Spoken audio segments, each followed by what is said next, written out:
Bismillahirrahmanirrahim. Alhamdulillahirabbil alamin. Arrahmanirrahim. Maliki yaumiddin. Iyyaka na'budu wa iyyaka nasta'in. Ihdinas siratal mustaqim. Siratal ladzina an'amta 'alaihim ghairil maghdubi 'alaihim waladdallin. Amin. Innal hamdalillah alladzi nahmaduhu wa nasta'inuhu wa nastahdihi wa nastaghfiruh. Wa na'udzu billahi min syururi anfusina wa min sayyiati a'malina.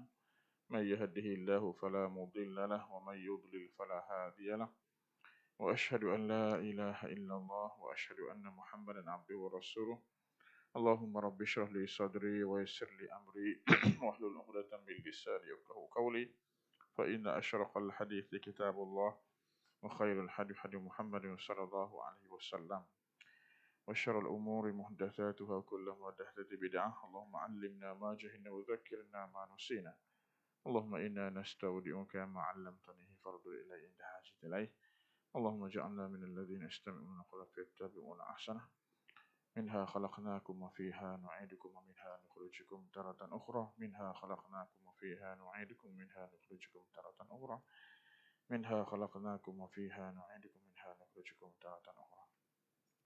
Assalamualaikum warahmatullahi wabarakatuh. Sebelum kita mendirikan solat zuhur, fardu zuhur sebentar nanti, kita dengarkan sedikit tazkirah. Moga-moga kita akan dapat ya, tambahan ilmu dan juga kita dapat memberikan penghayatan dalam kehidupan kita, insya-Allah. Allah Subhanahu wa taala berfirman dalam surah Al-Waqiah ayat nombor 13. A'udzu billahi minasyaitonir rajim. Thullatun minal awwalin wa qalilun minal akhirin ala sururin mawdunah muttaqiina 'alaiha mutaqabilin. Yatufu 'alaihim wildanun mukhalladun bi akwabin wa abariqa wa ka'sin min ma'in. لا يصدعون عنها ولا ينزفون وفاكهة مما يتخيرون ولحم طير مما يشتهون وحور عين كأمثال اللؤلؤ المكنون جزاء بما كانوا يعملون لا يسمعون فيها لغوا ولا تأثيما إلا قيلا سلاما سلاما.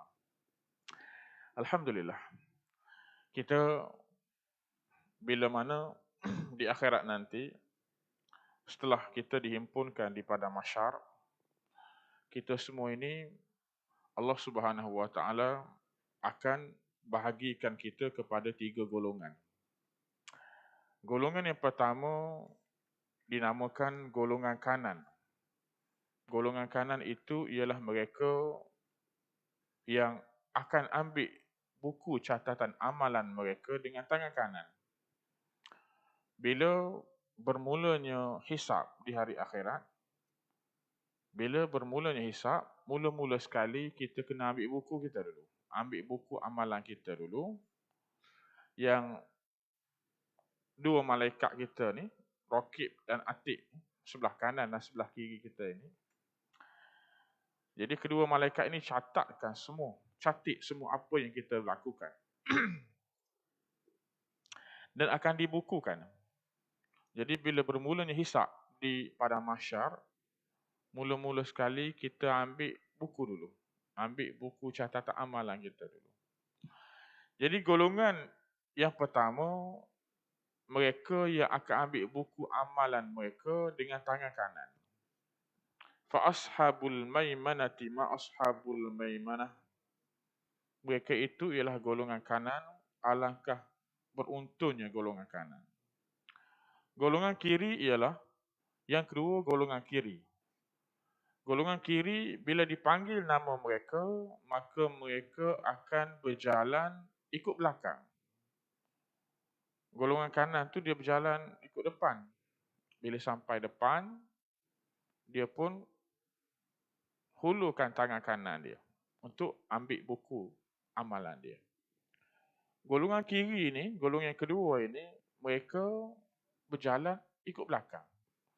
Bila dipanggil nama mereka, untuk ambil buku amalan mereka, maka mereka berjalan ikut belakang. Bustan ikut belakang. Macam kita reverse kereta kita tu.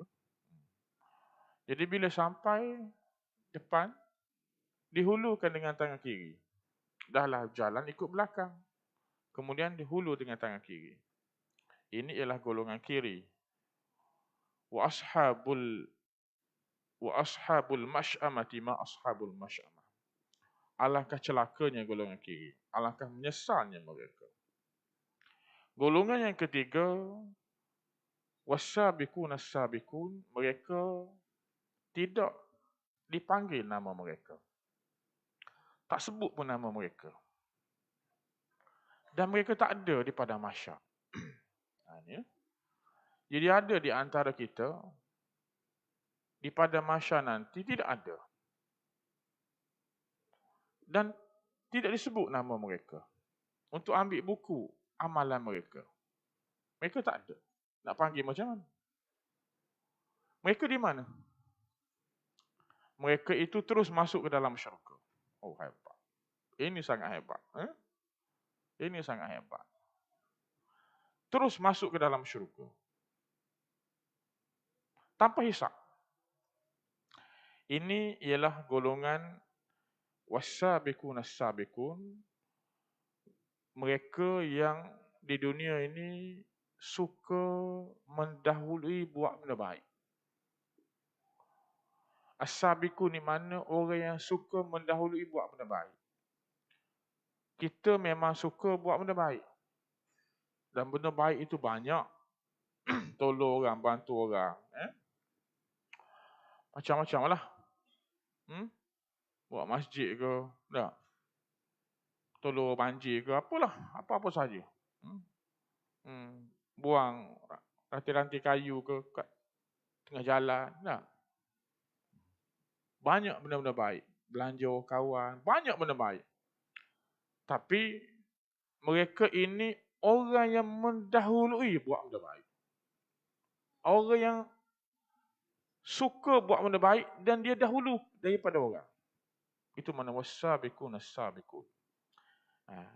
Wasabiqun as-sabiqun, orang yang suka mendahului buat benda baik. Jadi sebab itulah kita kena sentiasa buat benda baik. Dan kita kena mendahului daripada orang lain buat benda baik. Kita jangan buat benda baik ni tengok orang dulu buat. Tak apalah, buat dulu. Nak buat masjid contohnya kan. Tahu ada orang nak buat masjid. Nampak dah masjid kan. Sudah diminum. Tak apalah, bagilah dulu. Kita yang lah-lah salah bagi. Tak. Itu. Jadi kita nak kita dulu. Apa-apa kita dulu. Kita yang mula-mula dulu. Dengar saja ada tempat. Orang susah. Orang perlukan bantuan. Kita dulu yang pergi. Kita yang bersegera. Itu makna wasabiqun. Dan ganjaran ini ianya amat lumayan. Mereka ini tidak perlu berada di padang mahsyar. Di ketika manusia ketika itu dalam keadaan yang dahsyat, dalam keadaan haru biru. Ada yang merasakan berenang dalam lautan peluh. Ada yang merasakan matahari di atas kepala mereka. Nak menafah pun tak boleh. Tak makan, tak minum. Ada riwayat menyatakan 80 tahun. Ada sampai 100 tahun. Ada riwayat. Duduk di padang mahsyar. Dengan keadaan yang sangat-sangat zahmah. Sangat-sangat susah. Tapi mereka ini tidak perlu berada di padang mahsyar. Sebaliknya mereka terus melompat masuk ke dalam syurga. Maknanya mereka terus masuk ke dalam syurga. Ini ialah orang yang suka mendahului buat benda baik. Maka sebab itulah kita bersegeralah buat benda baik.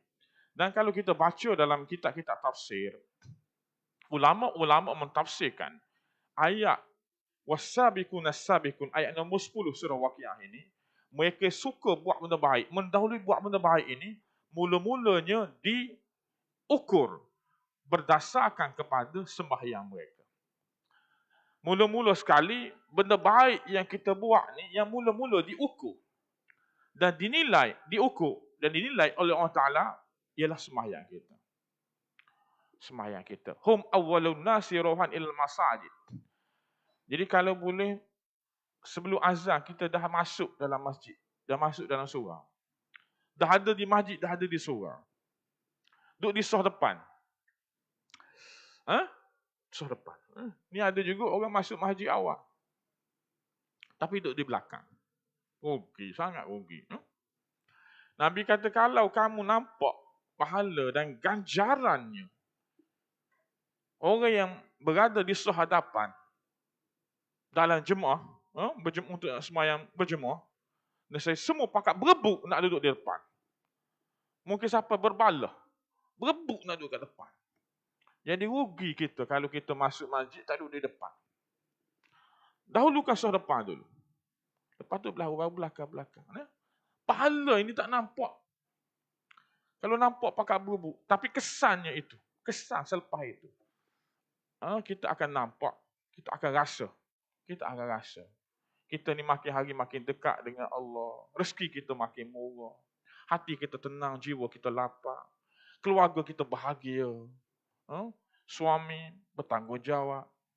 Isteri tak lawan cakap suami. Anak-anak soleh-solehah. Ini kesan daripada itu. Kesan. Memang tak nampak. Tapi kesan daripada itu. Berebutlah kita tak buat benda baik. Jadi orang yang buat benda baik ini dan mendahului orang lain buat benda baik ini, mereka akan terus dimasukkan ke dalam syurga. Was-sabiqun as-sabiqun ulaikal muqarrabun. Mereka itu ialah orang yang didekatkan dengan Allah Ta'ala.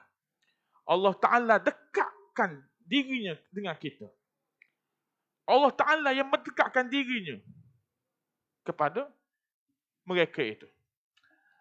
Jadi kalau kita, Allah Ta'ala yang mendekatkan dirinya kepada kita. Ini insan pilihan.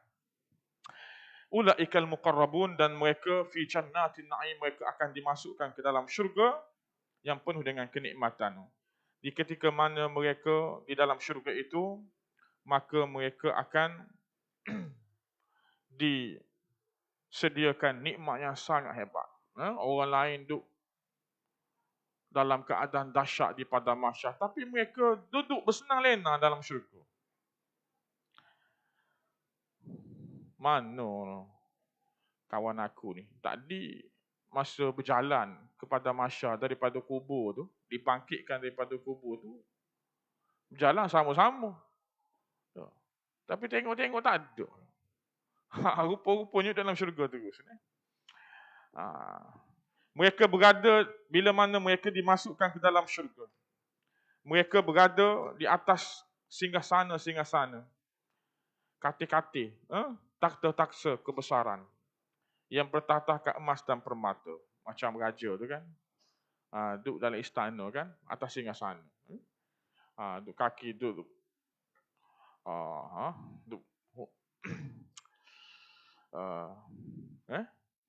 kaki duduk menunjuk ke depan, duduk relax, tenang, duduk makan buah anggur contohnya kan, sedap. Mereka berada di atas singgah-sana yang bertatah ke emas dan permata. Mereka berbaring dan bersandar di atasnya sambil berbual riang dengan gembira sesama mereka. Berhadap-hadapan. Jadi mereka yang masuk syurga awal ni duduk atas singgah-sana masing-masing, duduk berhadap-hadapan, duduk bersembang. Kamu ni macam mana boleh masuk syurga cepat ni? Aku ni tak boleh duduklah kat rumah. Tak sedap hati, kena duduk kat masjid. Kena datang awal masjid. Kamu. Aku ni, tempat aku tu memang selalu banjir. Aku dengar saja orang kena banjir, aku terus pergi tolong. Pergi bantuan. Kamu. Aku ni, dengar saja orang nak buat masjid, aku bagi duit terus. Aku usahakan juga cari duit untuk buat masjid. Dia masing-masing pakai untuk bersembang. Kebaikan yang mereka lakukan itu. Jadi, dikatakan at-taqabul. At-taqabul tu maknanya berhadap-hadapan di antara satu sama lain. Sambil-sambil bersembang. Ianya merupakan kesempurnaan nikmat. Seronok kita. Dengan dapat melihat dan berbual dengan teman-teman kita. Secara berdepan ini. Wujudnya kemesraan dan kegembiraan. Kalau kita seseorang, tak sedap mana. Makan durian musakin seseorang. Tak sedap. Tapi kalau ajak kawan, kan seronok kan? Seronok. Ada gembira, ada boleh bersembang-sembang. Jadi, ini nak menceritakan kesempurnaan nikmat. Dalam kita berada di syurga itu, kita dihidangkan apa sahaja. Apa yang kita rasa nak semua ada.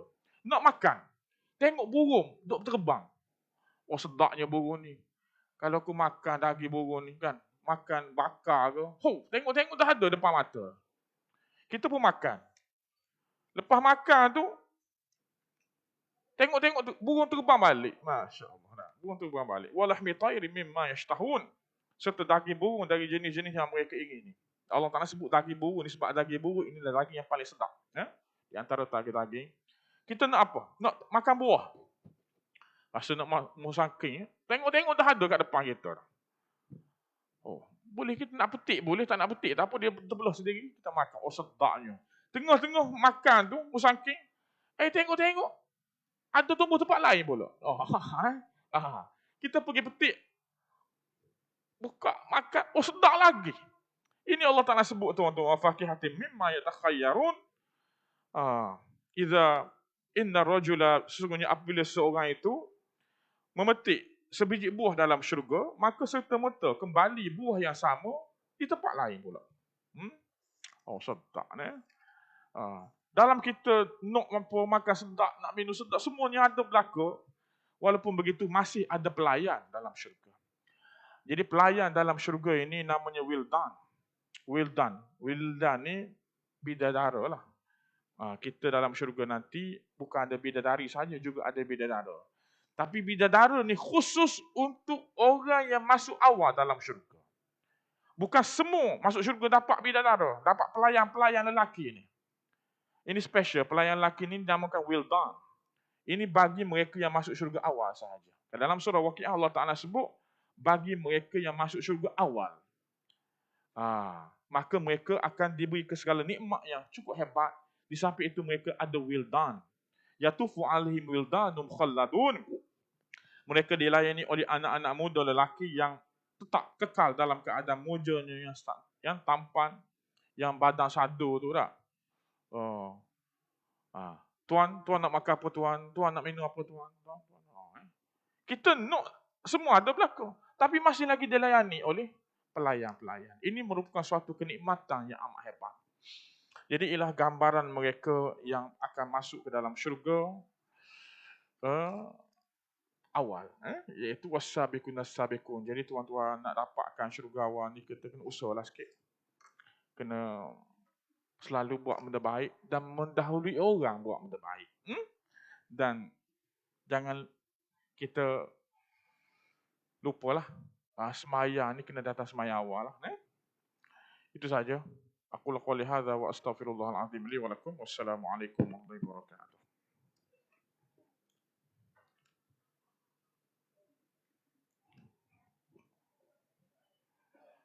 Pakai tu.